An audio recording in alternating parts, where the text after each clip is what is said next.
I know many of us pride ourselves on being strong all the time. But guess what? That's a lie. It was all a lie. She lied.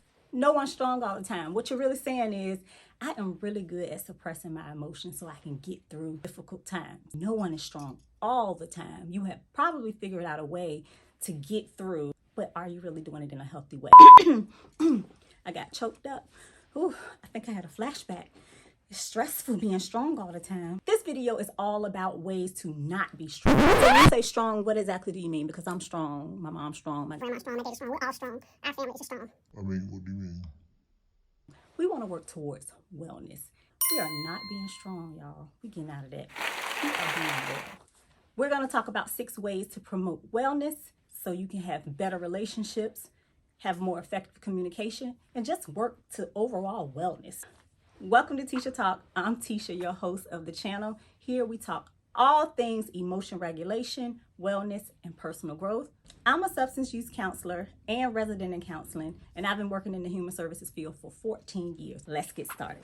The first way we're going to work towards wellness is understanding your emotions. Some people might call this emotional intelligence, EQ. Understanding your emotions, plain and simple. This is going to require you to be realistic with yourself and also admit what you're feeling. This is not the easiest thing to do if you have developed a habit of pretending like you don't care, or you might be numb from traumatic events. However, you can always work towards learning about your emotions through different techniques. I'll be talking about some of those techniques in this channel, so go ahead and subscribe so you can always keep up with the latest videos. Emotional intelligence is helpful because it helps you with your communication, it helps you in your relationships, it helps you with regulation, also known as managing your emotions, self-control. Any of you out there ever felt like you were out of control? I'm out of control. This whole damn party's out of control. I know I have before.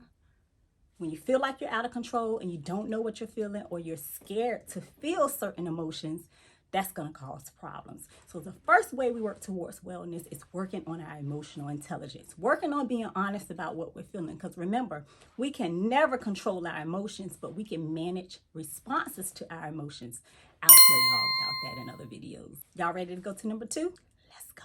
The second way we work towards wellness is making space for difficult emotions, sadness, frustration, anger, confusion. Figure out a way to not hide these emotions. Take a day off. Take a few minutes to yourself. If you're grieving the loss of someone, going through a breakup, whatever you need to do, don't deny it. I mean, what do you mean make space for sad? Whew, be sad. Yeah, be bothered. It's healthy for you. The third way we work towards wellness is physical exercise. Yeah! Not said by me. I'm not a big fan of working out. I know its benefits. I feel its emotional, mental, and physical benefits. But if you're anything like me, I just can't get jiggy with it, like full on. I've tried, but it's not something that I'm just going to wake up one day and be like, let me go exercise. But hear me out. It is an evidence-based way that we are able to manage our mental and emotional health and physical health. 30 minutes a day. It doesn't have to be a full gym membership. It can be something as simple as arm lifts in the morning, stretching, walking in your neighborhood. Figure out what you are most likely to do to be consistent and see how you feel. Evidence-based research says exercising for at least 30 minutes daily, at least 5 times a week, can increase your ability to manage your emotions, respond to anger, respond to sadness, and you bounce back better, just generally with your mental health. It also is a great way to manage your nervous system, which is directly connected to our emotional regulation. Managing our reactions and our responses is going to be the key to mental wellness. The fourth way we work towards wellness is reflection. Reflection is when we look back on our experiences, we examine what we've been through, we look at our strengths, our weaknesses, our areas of need, the who, what, when, why, and where. It's really a powerful tool for personal growth. Anytime you reflect on something, hindsight is 20/20. That's why we do it, because when we're in the midst of things, when we're living and actively going through something, it's going to be hard to really think about every little detail. After we've been through them, it's much easier to look back and say, maybe I shouldn't have dated him. Maybe I shouldn't have said it that way. Reflection. Very powerful tool. Two of the most popular ways we reflect are journaling and therapy. Journaling is a way we write down our thoughts and our experiences. It's an easy way to look back and compare and contrast what you think now and what happened previously. And therapy is where you go and you sit and share your experiences with a licensed professional. Two powerful ways we reflect. I'll be talking about reflection techniques because I'm a fan of quick journaling. I'm not a fan of long, drawn out journals. There are all different types of ways you can journal. There's different subjects you can journal on. There's prompts you can get. As a matter of fact, if you look at the link below, I have a free gratitude journal and I also have a free personal development growth workbook. Two different ways you can reflect on your experiences. The fifth way we work towards wellness is mindfulness. So number 4 was reflection, looking back on experiences. Mindfulness is the opposite of that, being in the moment. Thinking about the who, what, when, why, and where, and how. What is around you? What do you feel? What are your body sensations? Some examples of some mindfulness techniques include meditation, prayer, deep breathing. Sometimes we incorporate one or two of the same mindfulness techniques.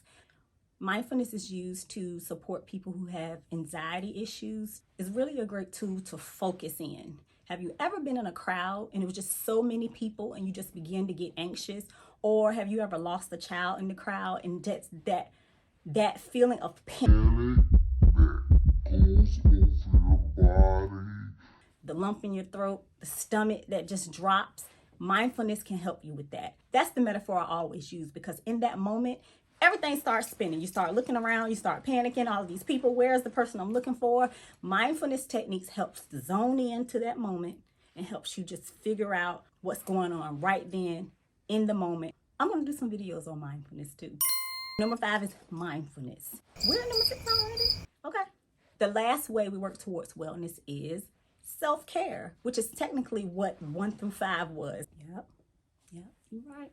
They're all forms of self-care. Self-care should be active and ongoing. Self-care is active and ongoing. And it's not just about getting a pedicure or massage, even though those are great ways to relax and pamper yourself. Self-care can be as small as taking deep breaths when you wake up, speaking up for yourself, being more assertive, going to therapy, ways you take care of yourself. Mental health, mental wellness, overall well-being is not the destination. It's something ongoing because life is always changing and taking twists and turns and things are happening. Self-care should be second nature. All of the activities we talked about in numbers 1 through 4 are going to fit into that category. Some of these activities are going to be easier for you to do than others. This is something that you're going to be doing actively and ongoing to promote wellness and personal growth. If you learned something, go ahead and hit the subscribe button and like this video. We'll be learning so much about emotion regulation and personal growth and ways just to maintain and be content because we're not always going to be happy. Remember, happiness is fleeting, but we can always be content and grateful with our life and be healthy and happy and be well. Make sure you click the link below to join my email list, the Reflection and Growth Community, which is all about personal growth. If you've made it to this point, I appreciate you because this YouTube thing is not easy. Here's to reflection and growth. Be well. I'll see you soon.